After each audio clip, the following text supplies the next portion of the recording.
પાટણ જિલ્લામાં ધોરણ 10નું પરિણામ 80.12% જાહેર થયું છે, ત્યારે 300 છાત્રોએ A1 ગ્રેડ પરિણામ હાંસલ કર્યું. તો 1210 વિદ્યાર્થીઓએ A2, 2124 વિદ્યાર્થીઓએ B1 અને 3033 વિદ્યાર્થીઓએ B2 ગ્રેડ મેળવ્યો છે. 3244 વિદ્યાર્થીઓએ C1 અને 1719 વિદ્યાર્થીઓએ C2 ગ્રેડ મેળવ્યો છે. ગુજરાત શિક્ષણ બોર્ડ દ્વારા આજે ગુરુવારે ધોરણ 10 SSCનું માર્ચ-એપ્રિલ 2025માં લેવાયેલી પરીક્ષાનું પરિણામ સવારે 8 વાગે વેબસાઇટ પર ઓનલાઈન જાહેર કરવામાં આવ્યું હતું, જેમાં પાટણ જિલ્લાનું 80.12% પરિણામ જાહેર થયું હતું. વિદ્યાર્થીઓ મોબાઈલમાં ઓનલાઈન અને વોટ્સએપ નંબર પર સીટ નંબર મોકલી પોતાનું રિઝલ્ટ જોયું હતું. છેલ્લા વર્ષનું પરિણામ જોઈએ તો 2019માં 59.53% પરિણામ આવ્યું હતું, તો 2020માં 56.76% પરિણામ આવ્યું હતું અને કોરોનાના કારણે 2021માં 100% પરિણામ હતું, જ્યારે 2022માં 54.29% આવ્યું છે, તો 2023માં 60% પરિણામ આવ્યું હતું. 2024માં 83% પરિણામ આવ્યું હતું. તો લોર્ડ કૃષ્ણા સ્કૂલ ઓફ સાયન્સના ધોરણ 10માં અભ્યાસ કરતા સોલંકી ઇન્દ્રજીત જીતુભા આજ રોજ ધોરણ 10નું જાહેર થયેલા પરિણામમાં 95.79% રેન્ક સાથે A1 ગ્રેડ પ્રાપ્ત કર્યો હતો.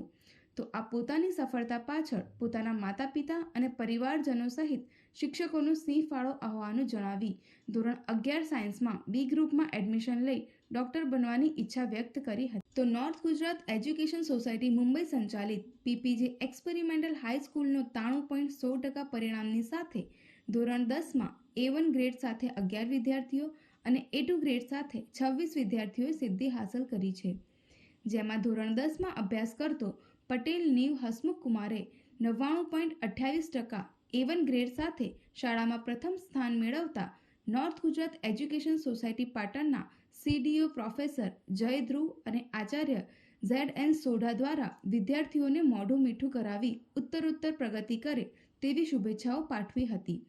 તો શ્રી SM દેસાઈ ગોપાલક હાઈસ્કૂલનું વર્ષ 2025માં લેવાયેલી ધોરણ 10ની પરીક્ષાનું 100% પરિણામ જાહેર થતાં ટ્રસ્ટીગણ માલજી દાદા સહિત શાળા પરિવારે તમામ વિદ્યાર્થીઓને શુભેચ્છાઓ પાઠવી હતી. તાજેતરમાં ધોરણ 10 અને 12 વિજ્ઞાન પ્રવાહ સામાન્ય પ્રવાહનું રિઝલ્ટ આવ્યું છે અને નોર્થ ગુજરાત એજ્યુકેશન સોસાયટી સંચાલિત PPG એક્સપેરિમેન્ટલ હાઈસ્કૂલનું ખૂબ જ ઝળહળતું પરિણામ આવ્યું છે. આ પરિણામમાં મોટો ફાળો અમારા આચાર્યશ્રી અને તેમના સ્ટાફ મિત્રોનો છે.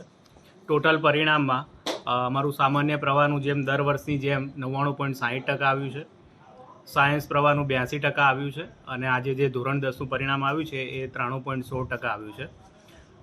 બીજું વિશેષમાં આ વર્ષે એક્સપેરિમેન્ટલ હાઈસ્કૂલ 50 વર્ષ પૂર્ણ કરી રહી છે અને વૈવિધ્યસભર એનો વારસો રહ્યો છે અને ગુજરાતમાં કહેવાતી એવી ડૉક્ટર અને એન્જિનિયરિંગની ફેક્ટરી છે અને આવનારા સમયમાં પણ ઉચ્ચ પ્રગતિ કરશે અને સ્ટાફ મિત્રોનો સહયોગ રહેશે તેવી આશા સાથે દરેક વિદ્યાર્થીઓને હાર્દિક અભિનંદન.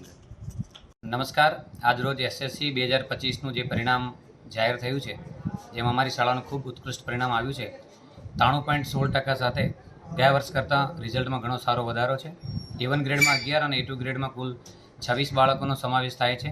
આ બાળકો પાછળ શાળા પરિવારે જે મહેનત કરી છે ખૂબ અદ્ભુત અને અકલ્પનીય છે. NGS કેમ્પસનો પણ અમને ખૂબ સપોર્ટ રહ્યો છે, તો શાળા પરિવાર વતી NGS કેમ્પસ અને શાળા પરિવારના તમામ સભ્યોનો હું આભાર વ્યક્ત કરું છું. સાથે સાથે એવા બાળકો પણ અહીંયા પ્રવેશ લે છે કે જે બાળકોને ખરેખર 10મા ધોરણમાં ગણિત, વિજ્ઞાન અને અંગ્રેજી જેવા વિષયો અઘરા પડતા હોય છે. તો લાસ્ટ મોમેન્ટ ઉપર એવા 35 જેટલા વિદ્યાર્થીઓને અમે 2 મહિના કટિબદ્ધ રીતે મહેનત કરાવી અને બોર્ડની પરીક્ષામાં ઉત્તીર્ણ થવામાં અમે ખૂબ સફળ રહ્યા છીએ. એ 35માંથી 27 વિદ્યાર્થીઓ ઉત્તીર્ણ થયા છે, ત્યારે અમને ખૂબ આજે ગૌરવ અને આનંદ થાય છે. આ બાળકો ભવિષ્યની અંદર ખૂબ સારી પોતાની કારકિર્દી બનાવે એવી શાળા પરિવાર વતી હું ખૂબ શુભેચ્છા પાઠવું છું. 11મા ધોરણમાં જે પ્રવેશ મેળવશે એ બાળકો માટે અમે તમામ પ્રકારની એમને જે પણ જરૂરિયાત લાગશે, જ્યાં જે પણ બાળકને જરૂરિયાતમંદ હશે ત્યાં ફીથી માંડી એને ડ્રેસ કોડથી જરૂરિયાત પડશે તો પણ અમે મદદરૂપ થવા માટે તૈયાર છીએ. Thank you.